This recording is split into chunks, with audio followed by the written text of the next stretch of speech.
بسم اللہ والصلاۃ والسلام علی رسول اللہ اما بعد۔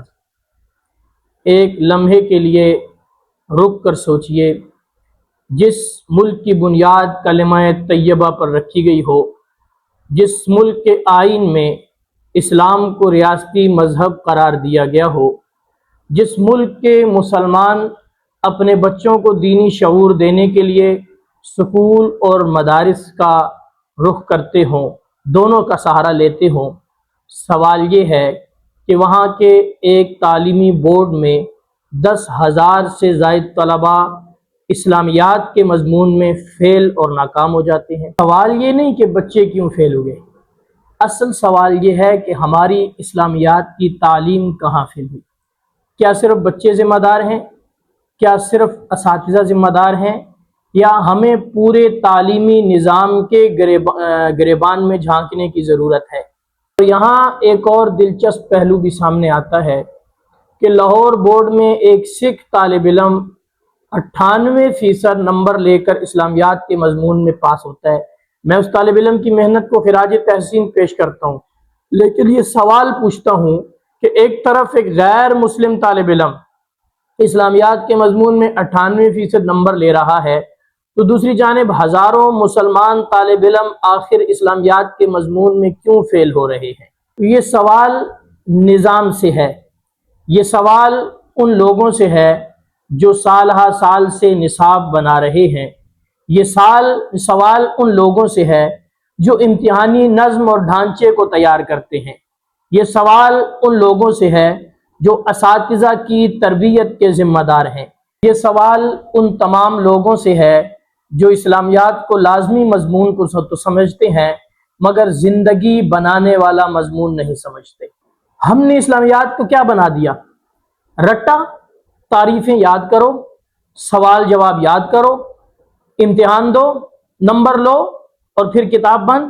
یہ امتحان نہیں، یہ اسلامیات نہیں، یہ رٹا سسٹم ہے، رٹا سسٹم۔ اسلامیات تو وہ علم ہے جو انسان کے کردار میں نظر آنا چاہیے، عبادات میں نظر آنا چاہیے، اخلاق میں نظر آنا چاہیے، معاملات میں نظر آنا چاہیے، معیشت اور معاشرت میں نظر آنا چاہیے، امانت دیانت میں نظر آنا چاہیے، والدین کے ساتھ حسن سلوک میں نظر آنا چاہیے، پڑوسیوں کے ساتھ حسن سلوک میں نظر آنا چاہیے، معاشرے کی خدمت میں نظر آنا چاہیے۔ لیکن افسوس کہ ہم نے بچے سے پوچھا نماز کے فرائض کتنے ہیں، اس نے جواب دے دیا۔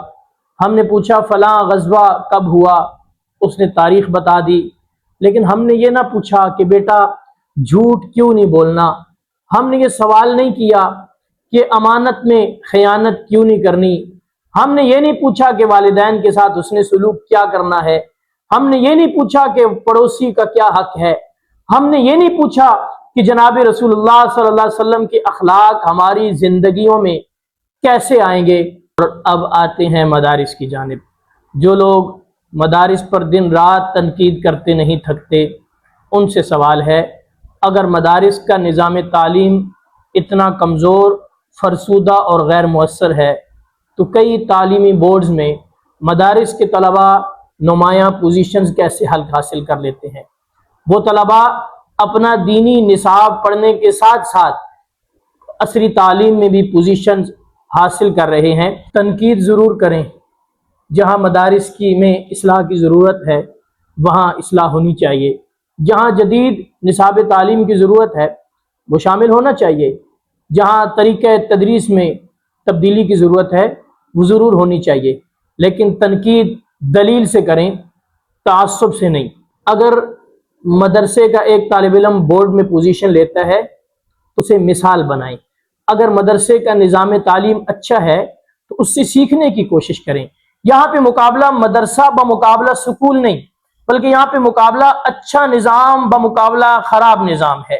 یہاں پر رٹا بمقابلہ فہم ہے، نمبر بمقابلہ تربیت ہے، اور سب سے بڑھ کر غفلت بمقابلہ اصلاح ہے۔ تمام ذمہ داران سے یہ سوال ہے اور یہ عرض ہے، یہ گزارش ہے کہ کیا ہم ہمیشہ ہی کسی استاد کو قربانی کا بکرا بنا کر آنکھیں بند کر کے آگے چلیں گے؟ کیا ان ناکامیوں کا ذمہ دار صرف طلباء کو ٹھہرا کر نظام کو بدلنے کی کوشش نہیں کریں گے؟ کیا ان ذمہ دار وہ جو اساتذہ کی تربیت کے ذمہ دار ہیں ان سے کوئی سوال نہیں ہوگا کیا ہزاروں طلباء کے فیل ہونے کی ذمہ داری کوئی قبول کرے گا؟